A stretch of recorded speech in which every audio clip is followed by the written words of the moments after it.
ছয়টা দোয়া এবং জিকির আছে, যেই দোয়া জিকিরগুলো কোরআন হাদিসে বর্ণিত সকল দোয়া জিকিরের খোলাসা, সারমর্ম এবং নির্যাস।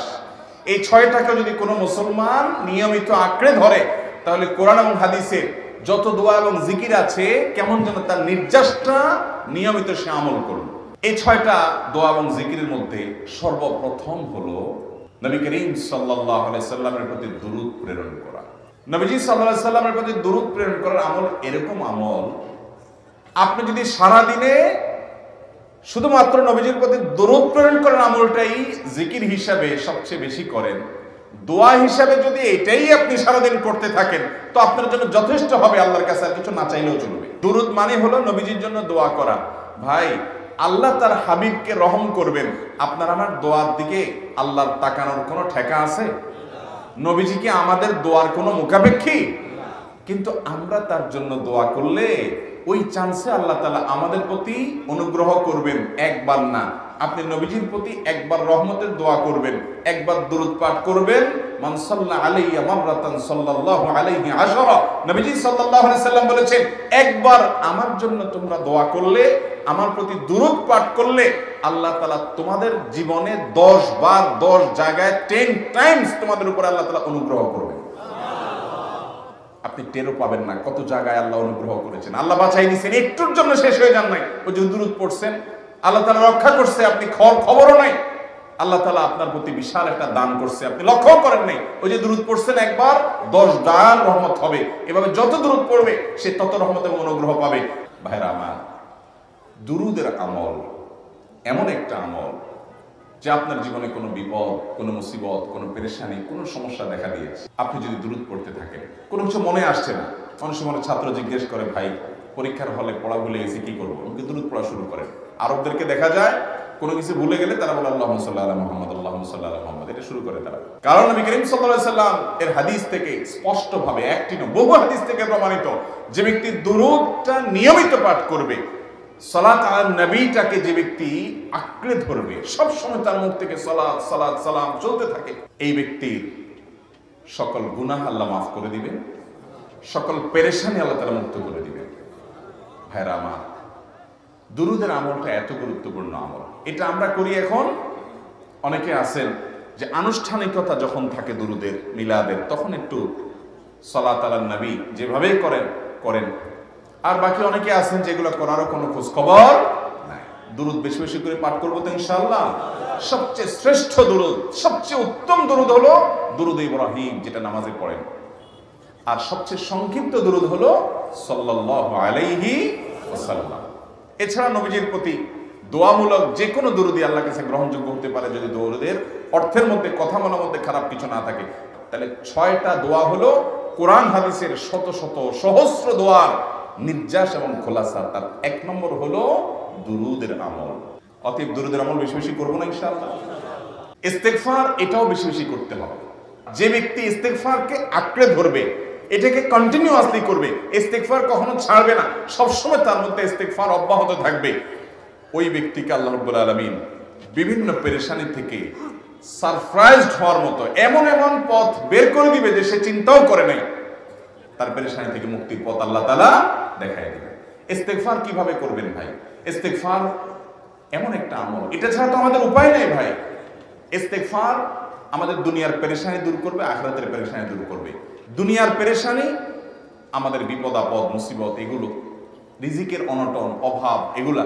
আর আখিরাতের পেরেশানি হলো আমাদের পাপ গুনাহ, এগুলা। রুটি রুজি নাই, চাকরি নাই, ইনকাম নাই, ব্যবসা খারাপ যাচ্ছে, পেরেশানি হচ্ছে, ইস্তেগফার ধরো, কি হবে?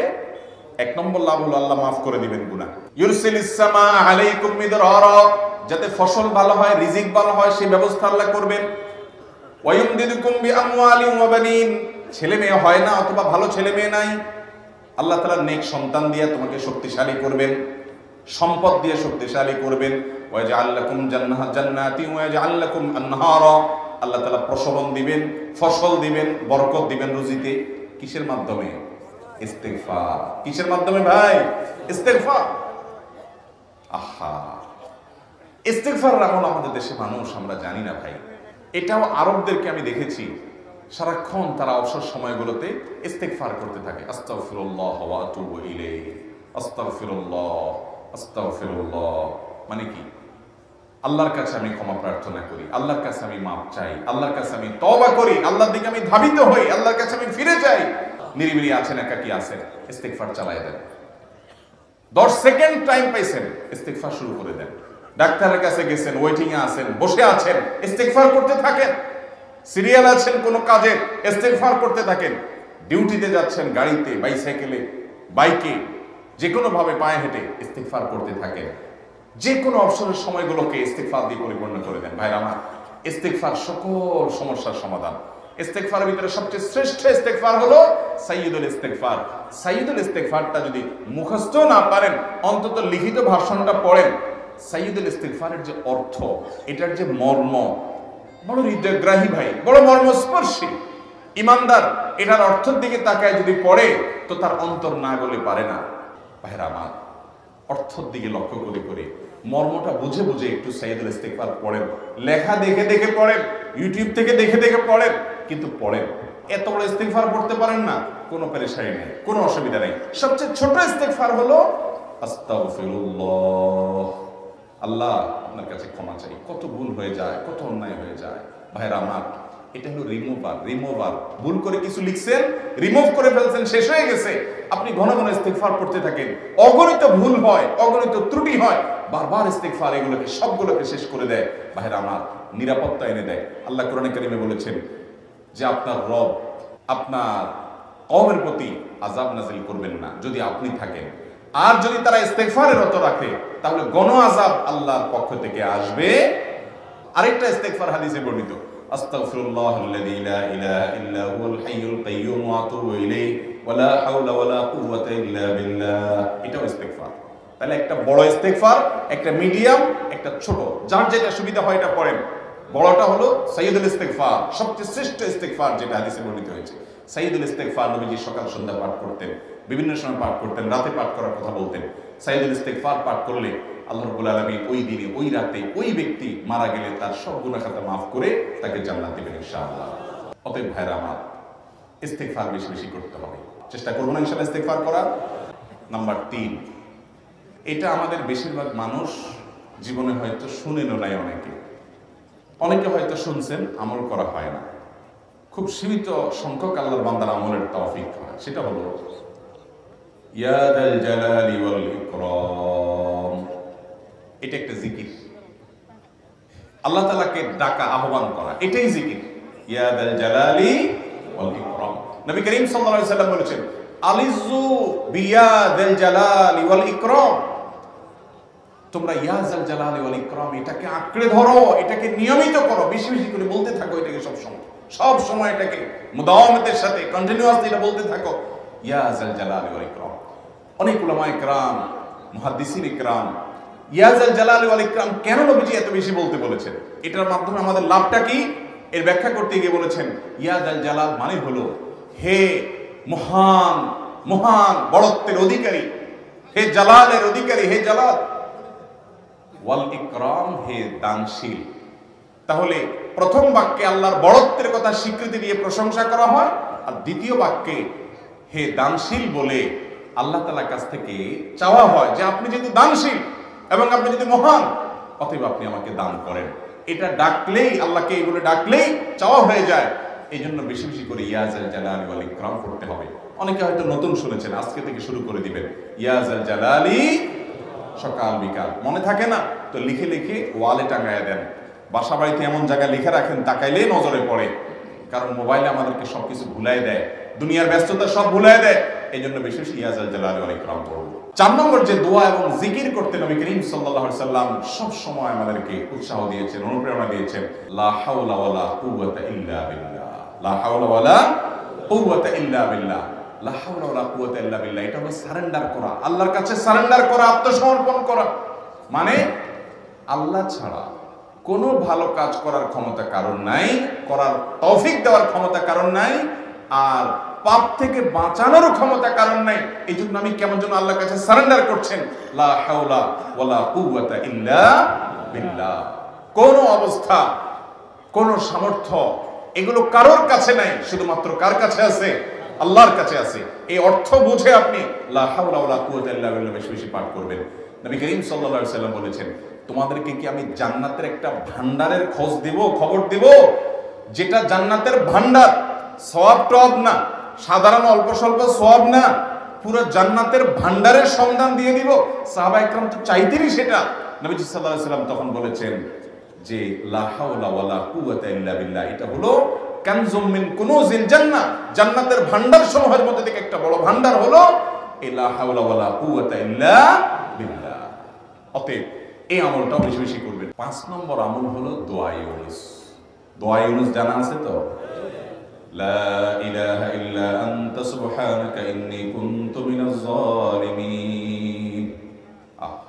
ভাইরা আমার, অর্থের দিকে তাকায়া মাঝে মধ্যে মোবাইল টোবাইল সব ফালায় রেখে একটু আল্লাহর সাথে কথা বলবেন, আল্লাহর সাথে একটু কানেক্টেড হওয়ার চেষ্টা করবেন, আল্লাহর সাথে একটু সংযুক্ত হওয়ার চেষ্টা করবেন। ডিসকানেক্টেড তো পুরো লাইফটা কাটাই দিলেন, একটু কানেক্টেড হওয়ার চেষ্টা করেন। প্রতিদিন কিছু সময় বসে একটু জিকির করেন, চলতে ফিরতে একটু আল্লাহকে সময় দেন। আপনি উপকৃত হবেন, আপনার কল্ব জিন্দা হবে, আমল নামা সওয়াবে পরিপূর্ণ হবে। লা ইলাহা ইল্লা আনতা সুবহানাকা ইন্নী কুনতু মিনাজ জালিমিন। অর্থের দিকে তাকান, কত মর্মস্পর্শী। লা ইলাহা ইল্লা আনতা, আল্লাহ আপনি ছাড়া কোনো সত্যিকারের মাহবুদ নাই, উপাস্য নাই। সুবহানাক, আপনি পবিত্র, আমি আপনার পবিত্রতা জ্ঞাপন করছি। ইন্নী কুনতু মিনাজ জালিমিন, তবে আমি সেই সব মানুষদের অন্তর্ভুক্ত যারা নিজের প্রতি নিজে জুলুম করেছে, অবিচার করেছে, অন্যায় করে আমার নিজের পায়ে নিজে কুড়াল মেরেছি বহু। অতএব আপনি আমাদের প্রতি রহম করেন। এই দোয়া পাঠ করে আপনারা সবাই জানেন আল্লাহর একজন নবী, তিনি জীবনের সবচেয়ে কঠিন পরিস্থিতির মুখোমুখি হয়ে এমন বিপদে পড়েছেন যে বিপদ থেকে উদ্ধারের কোনো পথ ছিল না। দুনিয়াবি সকল সিস্টেম বলবে যে সমুদ্রে নিক্ষেপিত হয়ে বিশাল বড় সমুদ্রে প্রাণী মাছের পেটে চলে গেলে সে মানুষ আবার বাঁচে কিভাবে? মুহূর্তের ভিতরে তো মারা যাবে অক্সিজেনের অভাবে। এটাই দুনিয়ার সিস্টেম বলে। আল্লাহ তাআলা অলৌকিক ভাবে, লৌকিক সিস্টেমের ঊর্ধ্বে রেখে আল্লাহ তাআলা তাকে এই বাক্য পাঠ করার কারণে এর মাধ্যমে আল্লাহ তাকে মুক্তি দান করেছে। এবং আল্লাহ তাআলা এই ঘটনা কোরআনে উল্লেখ করার পর একটা সুসংবাদ বলছেন আমাদের সবার জন্য, বিরাট বড় আনন্দের সংবাদ। আল্লাহ বলেছেন ওয়াকাযালিকা নুনজিল মুমিনিন। এই বাক্য পাঠ করার পর ইউনূস আলাইহিস সালামকে শুধু রক্ষা করেছেন আল্লাহ তাই নয়, আল্লাহ বলেছেন একইভাবে তাকে যেরকম রক্ষা করেছি, এই বাক্য যদি কেউ পড়ার মতো পড়ে, হক আদায় করে পড়ে, মনের গভীর থেকে পড়ে, মর্ম উপলব্ধি করে পড়ে, নিয়মিত পড়ে, ওয়াকাযালিকা নুনজিল মুমিনিন, ঈমানদারদেরকে আমি রক্ষা করে দেব। ভাইরা আমার, আমরা বিপদ আপদে পড়লে হুজুরদের কাছে চলে যাই দোয়ার জন্য। অনেকে মাজারে চলে যায়, সেখানে মানত করে, টাকা পয়সা দেয় বিপদ উদ্ধার করার জন্য। কপাল পড়া জানে না ও কার গোলাম, ও আরশে আজিমের মালিকের গোলাম, তার সাথে ডাইরেক্ট কানেক্টেড হওয়ার সুযোগ আছে, শুধু ইউজ করলেই হয়, সুইচ দিলেই হয়। কপাল পড়া জানে না, ডানে বামে গিয়ে নিজের আমল বরবাদ করে, ঈমান বরবাদ করে, তাওহীদ নষ্ট করে। ভাইরা আমার, তাহলে যে কোনো সমস্যা ফিল করি অথবা স্বাভাবিক অবস্থাতে দোয়া ইউনুস পাঠ করব। ভাইরা আমার, আল্লাহর দিকে ধাবিত হব তো ইনশাআল্লাহ। 6 নম্বর হলো সুবহানাল্লাহ, আলহামদুলিল্লাহ, লা ইলাহা ইল্লাল্লাহ, আল্লাহু আকবার। এই বাক্যগুলো দেখবেন ঘুরে ফিরে নবী করিম সাল্লাল্লাহু আলাইহি ওয়াসাল্লাম সারাদিন পড়তেন। 5 ওয়াক্ত নামাজের পরে 33 বার দেখবেন। আবার দেখবেন সকাল সন্ধ্যায় সুবহানাল্লাহি ওয়া বিহামদিহি 100 বার, সুবহানাল্লাহি ওয়া আলহামদুলিল্লাহি আল্লাহু আকবার 100 বার। আবার এগুলো মাঝে মধ্যে 10 বার, রাতের শোয়ার সময় 33, 34 বার। বিভিন্ন সময় দেখবেন ঘুরে ফিরে এই সুবহানাল্লাহ, আলহামদুলিল্লাহ, লা ইলাহা ইল্লাল্লাহ, আল্লাহু আকবার, এগুলো একটা মিজানের পাল্লাকে পরিপূর্ণ করে দেয়। কোনটা আসমান এবং জমিনের মধ্যবর্তী জায়গায় সব দিয়ে পরিপূর্ণ করে দেয়। এত বেশি ফজিলতপূর্ণ জিকির। এইজন্য পুরো কোরআন হাদিসের দোয়া এবং জিকিরের নির্যাসের শেষ এবং 6 নম্বর হলো বেশি বেশি করে দিন রাত 24 ঘন্টা যখন সুযোগ পাবেন, যেখানে যেখানে হাদিসে যে সংখ্যা বলা আছে ওটাতে করবেনই, ওর বাইরেও বেশি বেশি করে সুবহানাল্লাহ, আলহামদুলিল্লাহ, লা ইলাহা ইল্লাল্লাহ, আল্লাহু আকবার বেশি বেশি করব না ইনশাআল্লাহ? নিয়মিত করব তো ইনশাআল্লাহ? আল্লাহ আমাকে আপনাকে আমাদের সবাইকে আমল করার তৌফিক